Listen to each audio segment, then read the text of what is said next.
guys, happy Ask Me Anything. So I have two great questions that I've got sent in this week, and I'm going to try to use this chalk visual to help you. So most people reach out to me, of course, about pain, and I love getting the feedback that it's helping, so that's great to hear.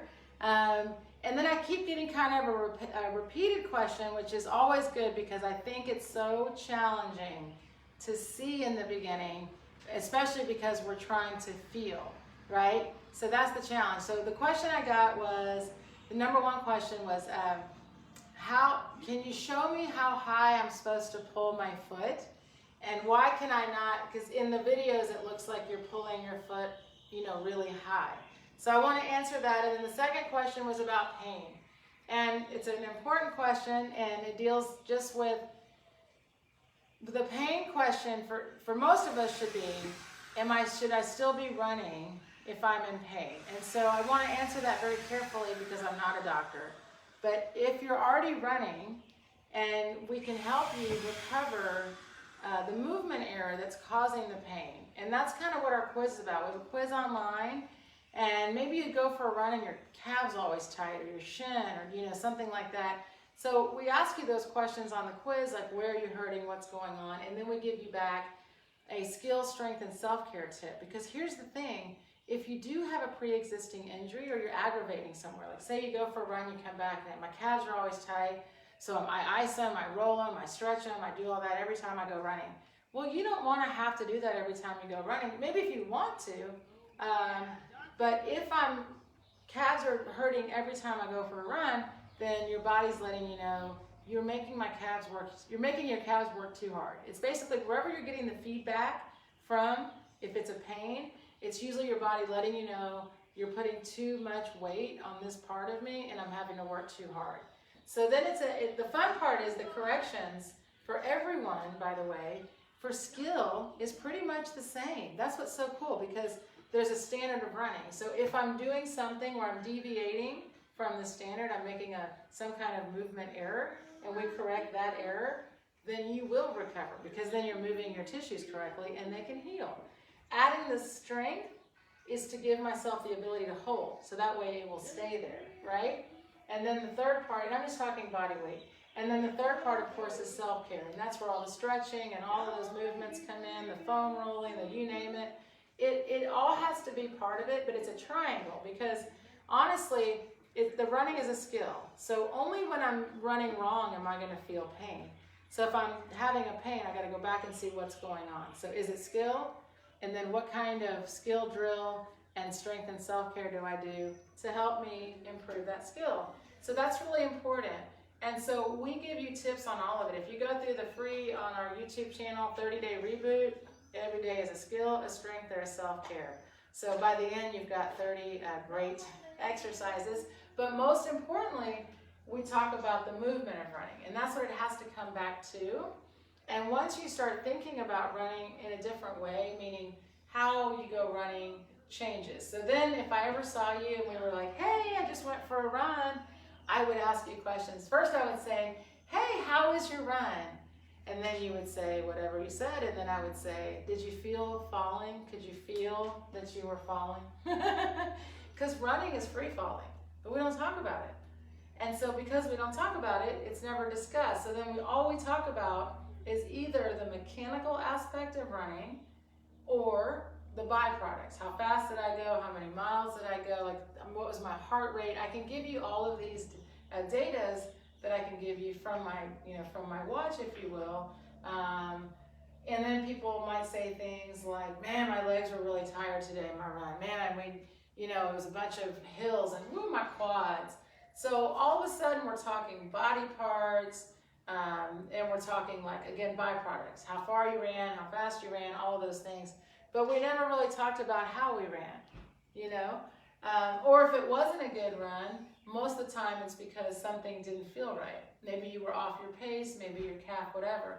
So when you start to shift in your mind, what is running, it's free falling. I've never talked about it with my running group before. It's a conversation you have to have just with you and gravity. But the fun part is everyone should hold the same running pose, the same figure 4. It's the optimal pose for your body to be able to take advantage of using gravity to accelerate. And then you simply pull your foot and you replace, you're back in pose. You're always pulling to pose. So what happens is the gait cycle on the ground becomes pose, fall, pull, pose, fall, pull. Now, there's something after pull, before pose, and that is the flight phase. So in running, you have a ground phase and a flight phase. So on the ground, I'm in pose, I fall, and I pull. When both feet are in the air, then I'm in the flight phase. So that's important because in the flight phase, I do nothing with my feet. In flight, you're simply holding your shoulders over hips so that when this foot does come down, you pull, gravity brings that lifted foot down, you're ready to be back in that pose. And here's the best thing. So you have a double relationship with gravity because one, gravity is going to be my acceleration, right? And second, gravity puts my foot down. I pull up, gravity puts it down. It's the balance. And it's a natural balance. So nature's already done it for us. We don't have to do anything. We simply need to fall, pull the foot, and be okay that gravity will do the landing part. And then we don't think about things like striking. Because most of the pain is coming from I'm on the ground too long. And if I'm on the ground too long, I'm either pushing or reaching. And if I didn't know I was doing that, that's okay. That's what we help you with. Who cares? It doesn't really matter what I was doing. It only matters from now forward. I'm going to leave my knees bent so that my body can fall and I can pull. And when I pull, I'm using what's called so this is fun. This is your hamstring. Your hamstring closes your leg, you see? You are connected to your foot and your foot's touching the ground, right? This is where I can feel that I am, is here. So you use 10% of your hamstring to do this. But it is still a hamstring contraction. It's just not all the way here. That would be 100%, 100%. So here's the challenge. You do 10%, meaning you stop here. That's it, you're done. In the amount of time it takes for you to let go of this foot and then be able to then pull the other foot, like in place, it's still not slow, right? It's still quick. I'm having to pull my foot as soon as I feel that it's on the ground. When I'm running, I pull my foot when I feel it. By the time I pull my other foot, what's happened is I have already done the flight phase. We can't feel it because when we're in the air, we don't feel. We can only sense when we're on the ground. So many of us miss out actually on the flight phase or how long we could be there because as soon as you pull your foot, you're thinking already, I need to be on the ground. So this is why we see people do things like heel strike because they push off the back and then they reach forward. So they're always thinking about being on the ground. So guess what? That's where you're going to be. And then you're going to have shin splints and all that kind of stuff. Instead, if you're thinking, I need to be, here's the thought, I need to be falling. That's the only thought. Because my foot action is pulling my foot. It's pulling your foot up from the ground. Remember, it's both feet in the air. We have to not think that I want my body to be in the air. My body's already where it's supposed to be. It's only my feet. So when we fall, just think about, you fall down, right? So keep that in mind. For a split second, I'm falling, and then as I pull my feet, this is my center of mass, it goes this way. So for a second, you're free falling. When you pull your foot, see I'm back upright? So it's a series of repeated falls. So the more I do that, I don't want to stop, obviously. I want to hold that fall, and as you get more comfortable, then the more you take advantage of holding the fall, your cadence will increase and so will your speed. And there'll be byproducts. The challenge is in the beginning, it's hard to feel the fall unless we're falling like crazy fall. Like this is past the Olympics even. But in the beginning, we have to practice that way to feel. And then unfortunately, because I've never pulled before in my running, then most of us are going to start off running like this. And then you're going to get really tired. Okay, so I brought this piece of chalk, and I'm laughing because I have these like kind of mid-calf pants on. So let's use my tattoo, as this is even too high, by the way. It should really be my foot my foot actually is done here. Like my body weight is off of my foot here, okay? But because we can see physically, so if I've already let my body foot go, you see how high my foot is? It's not very high at all. So really, you've got to kind of have these lines. I'm going to put this line here in your mind, you know? So when I'm standing in pose, I can touch. I know that I'm here underneath myself, but when I'm running, I almost have to think, I cannot pull any higher than my ankle. But if you ran like that, you wouldn't be running because you wouldn't be free falling. You have to think these things, it's a concept. So then all of the drills that we do are just practice. So doing things like hopping. Hopping is to sense that when I sense my body weight on the ground, all I need to do is unweigh. I want body weight off. So this is both feet, and then I switch and I do switch feet. And in place, where do you transfer body weight? Side to side. Do I want to do that when I run? Absolutely not. So if I ran like this, you think about that. If you feel bouncy when you're running, that's essentially what you're doing. Because if I go up, I have to go back down. So you start to do side to side in your running. Gravity is just so nice that it does act and help us go forward. It's just not helping us accelerate. It'll let us just do this all day. So keep that in mind, that all of your movement is coming from you pushing. You're simply pushing to travel. So let go of all that. And instead of thinking, how high do I pull? You don't. You don't pull high at all. You only pull and that's it. So then you start reshaping your mind. So when you're running, look for your fall point. Attach yourself to it. This is your gas pedal. You only have time to pull up from the ground. See?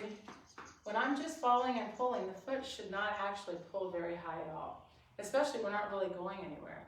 So when we see like the sprinters that they're like, their feet are way up here, that's not them doing that. That's because their angle of fall is so much that when they fall and pull, let me go this way.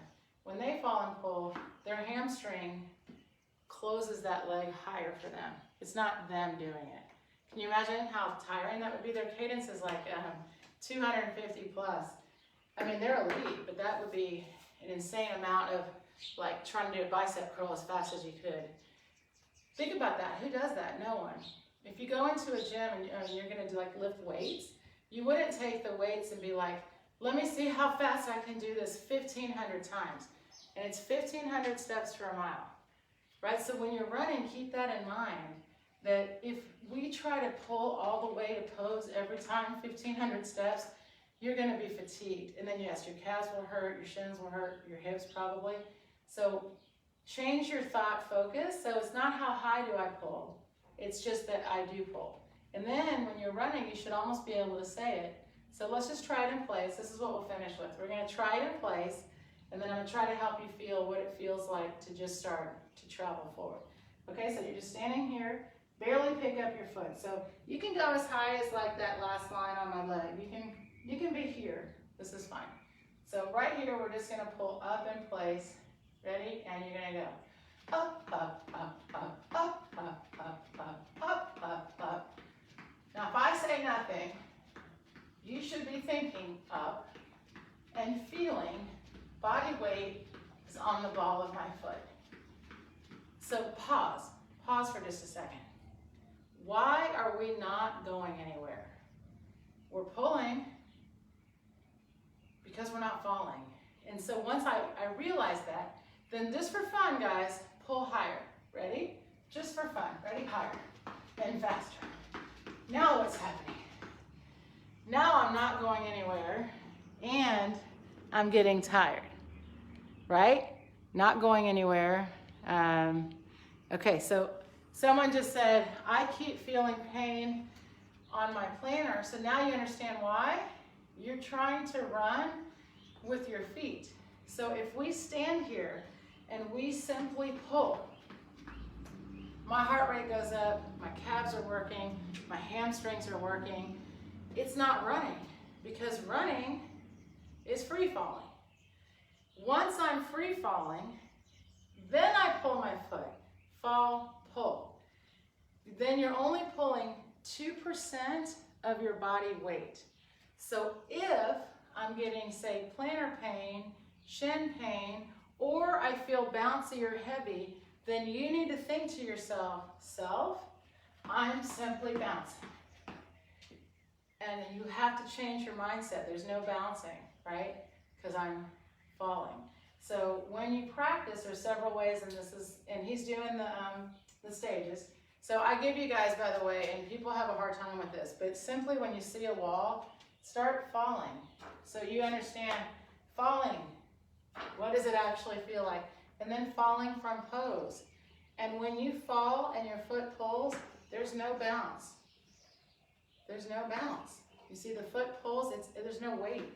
It's unweighted. You need to sense that. You need to practice that so that when you're running, so now I'm pulling. So just try this with me real quick. Here we go. We're just pulling in place. Just to your ankle. Up, up, up, up, up, up, up, up, up, up, up, up. Put your hands here behind you. Now I want you to pull your hips away from your hands. Nothing else. So my hands are resting on my glutes. Ready? Hips away from hands. Okay, you see how we traveled a little bit? We're going to do that again. This time, let go of your hands. Okay, here we go. In place. Up, up, up. Okay, ready? Pull your hips. Now let go of your hands. Hopefully you felt for just a second, fall. And when I fall, I'm actually falling. And I used to do things like when I first started running, I would fall. Fall. That's what's missing. If my feet hurt, I'm holding on to the ground. If I have plantar, I'm pushing, right? And maybe I'm not bouncing so high, but you might be bouncing behind you. There's no bouncing. Our knees are bent. It's pulling. Up, up, up. And then you've got to fall. Do it short practice, like practice. Just that.